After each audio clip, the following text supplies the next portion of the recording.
Top 10 Colorful Buildings. Burano is a small island located in the Venetian lagoon, just a short boat ride from Venice, Italy. It is renowned for its brightly colored houses, which are a major attraction for visitors from around the world. Burano has a rich history dating back to Roman times. It was originally settled by the Altino people fleeing from barbarian invasions. Over the centuries, it developed into a thriving fishing village. Burano is also famous for its centuries-old tradition of lace making.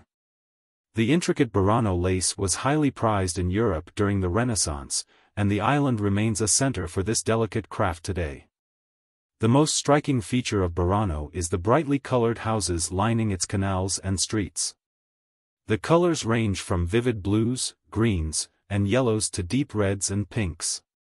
According to local legend, the fishermen painted their houses in bright colors so they could see them from afar while out at sea, especially during the foggy days that are common in the lagoon. The tradition of painting the houses in such vivid colors continues today. The local government strictly regulates the colors. If a resident wants to repaint their home, they must seek approval and are given a selection of approved colors. La Boca is one of the most famous neighborhoods in Buenos Aires, Argentina, known for its rich cultural heritage, colorful buildings, and vibrant atmosphere. It's a must-visit area for tourists seeking to experience the lively spirit of the city. La Boca was originally settled by Italian immigrants, particularly from Genoa, in the late 19th and early 20th centuries. The neighborhood grew around the city's port and became a hub for working-class families. La Boca has always been a melting pot of cultures, with its immigrant roots shaping much of its character. The neighborhood's diversity is reflected in its art, music, and food. The most iconic part of La Boca is Caminito, a street museum and alley that epitomizes the neighborhood's colorful spirit.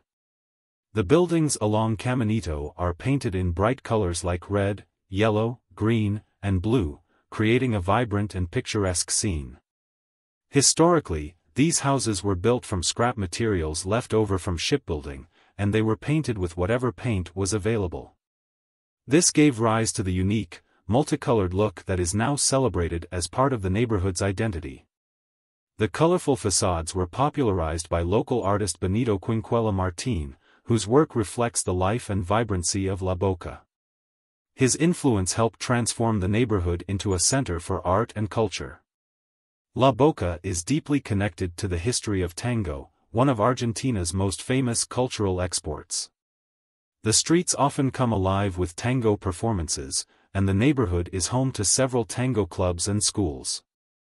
The Museo Benito Quinquela Martin is a prominent museum in La Boca, housing works by the artist as well as other pieces reflecting the neighborhood's maritime and immigrant heritage. Chefchaouen, often referred to as the Blue Pearl of Morocco, is a small town located in the Rif Mountains of northern Morocco. It is famous for its striking blue-washed buildings and offers a serene atmosphere that has made it a favorite destination for travelers. Chefchaouen was founded in 1471 by Malay Ali ben Musa ben Racht el Elami, a descendant of Prophet Muhammad. Initially, it served as a fortress to defend against Portuguese invasions in northern Morocco. The town's population grew significantly with the arrival of Jewish and Muslim refugees from Spain after the Reconquista in 1492.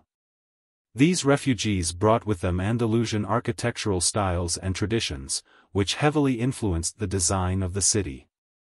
Chefchaouen was under Spanish control from 1920 to 1956, and this influence is still evident in the town's architecture, language, Spanish is commonly spoken, and culture. Why blue? The exact reason behind Chefchaouen's blue color is debated. One theory is that the blue was introduced by Jewish refugees who settled in the town, as blue is a color that symbolizes the sky and heaven in Judaism. Another theory suggests that the blue color helps to repel mosquitoes and keep the buildings cool. Regardless of its origins, the blue color has become a defining characteristic of Chefchaouen. The town's residents continue to repaint the buildings regularly, maintaining its vibrant blue appearance and making it one of the most photogenic places in the world. Nyhavn is one of Copenhagen's most iconic and picturesque neighborhoods, famous for its vibrant waterfront, colorful buildings, historic ships, and lively atmosphere.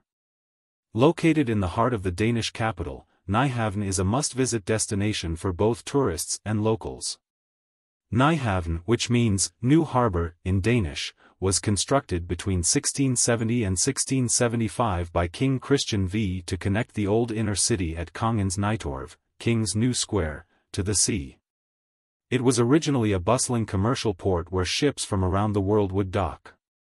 Historically, Nyhavn was a lively and somewhat rough area, filled with sailors, pubs, and taverns. It was known for its vibrant nightlife and was home to various artists, writers, and musicians.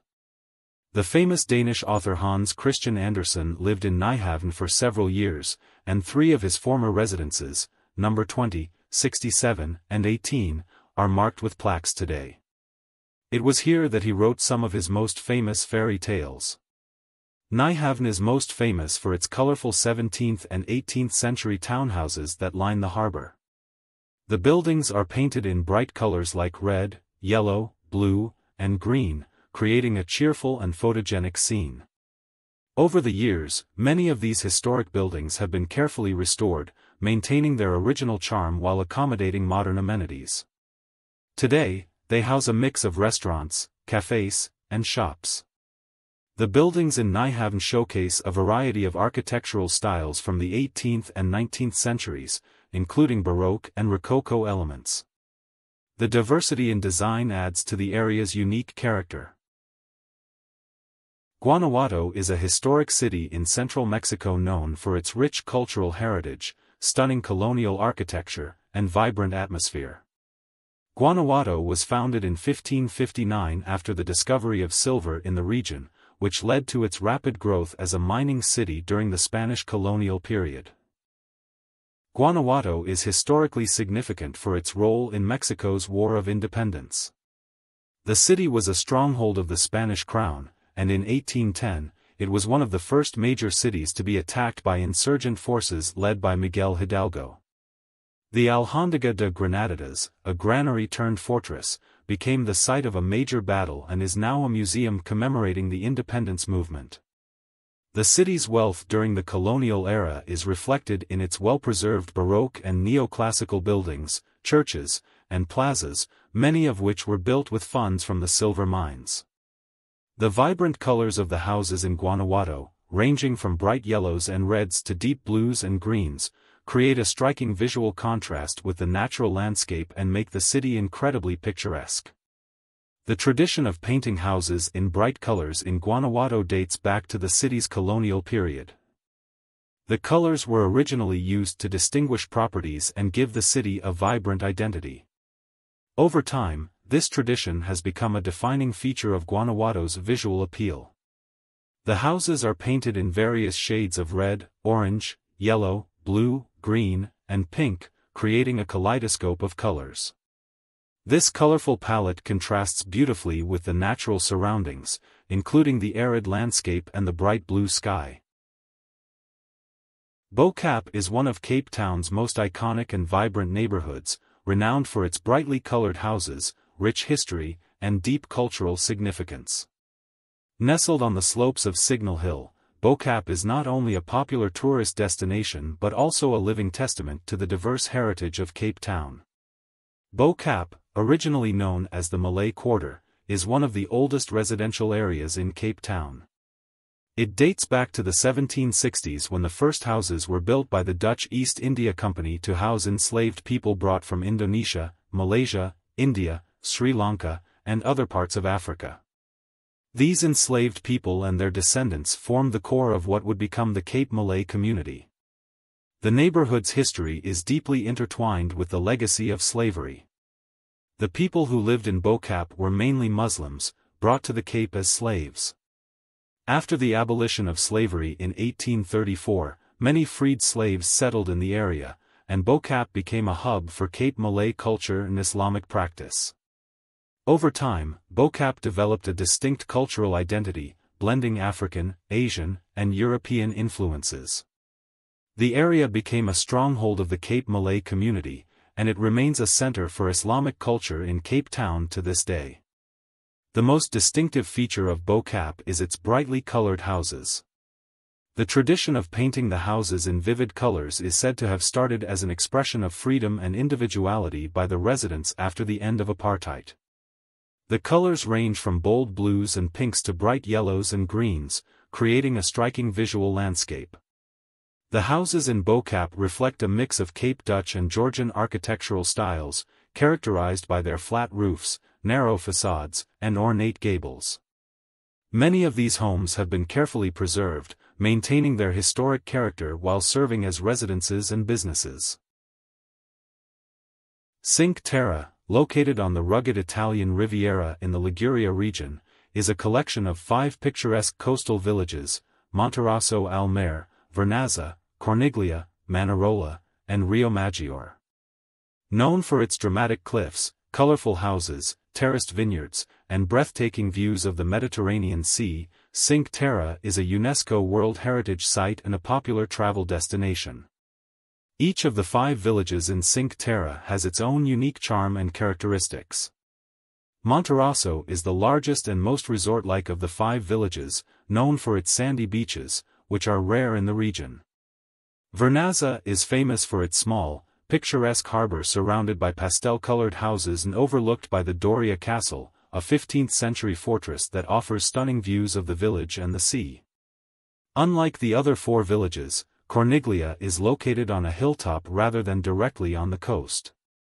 It is the smallest and most tranquil of the villages, offering a more intimate experience.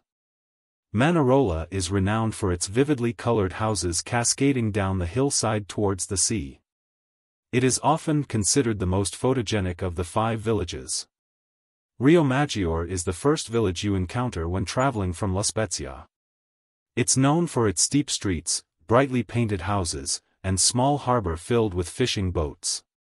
Cinque Terre is characterized by its rugged coastline, with steep cliffs that plunge into the crystal-clear waters of the Ligurian Sea. The villages are perched on these cliffs, offering stunning views and creating a dramatic landscape. Pelourinho, located in the historic center of Salvador, Brazil, is one of the most iconic and culturally rich neighborhoods in the country. Known for its vibrant colonial architecture, rich Afro-Brazilian culture, and historical significance. Pelourinho was established in the 16th century and quickly became the heart of Salvador, which was the first capital of Brazil and a major port in the Portuguese colonial empire. The neighborhood served as the administrative and residential hub of the city, housing wealthy Portuguese colonists, merchants, and government officials.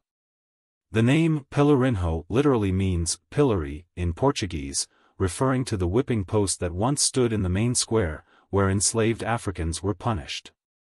Salvador was a major center of the Atlantic slave trade, and Pelourinho played a significant role in this dark chapter of history.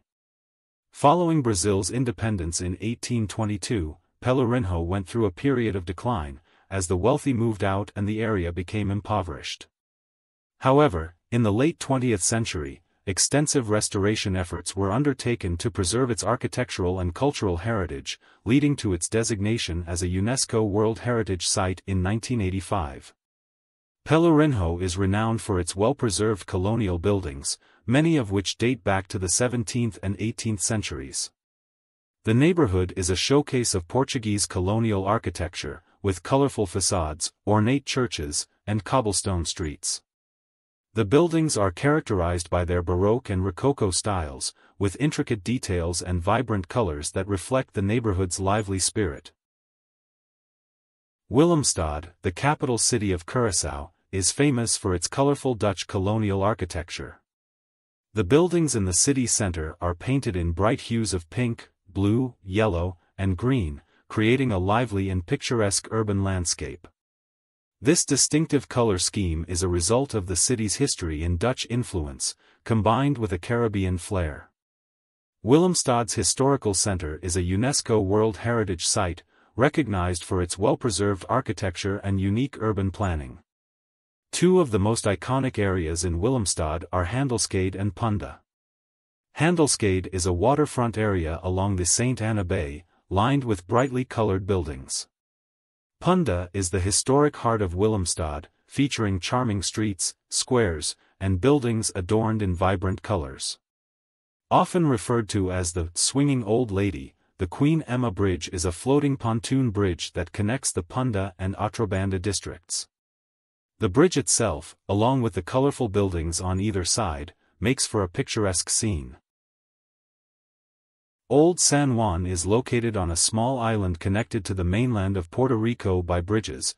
It is the oldest settlement in Puerto Rico and the second oldest European established city in the Americas. Founded in 1521, Old San Juan was a crucial port for the Spanish Empire in the New World. It served as a base for exploration, trade, and military defense, with the city's fortifications playing a significant role in protecting Spanish interests in the Caribbean. One of the most distinctive features of Old San Juan streets is the blue cobblestones, known as adoquines. These cobblestones were originally brought over from Spain as ballast in ships during the 16th and 17th centuries. Over time, they acquired a unique blue hue from exposure to the elements, adding a historic and picturesque quality to the streets.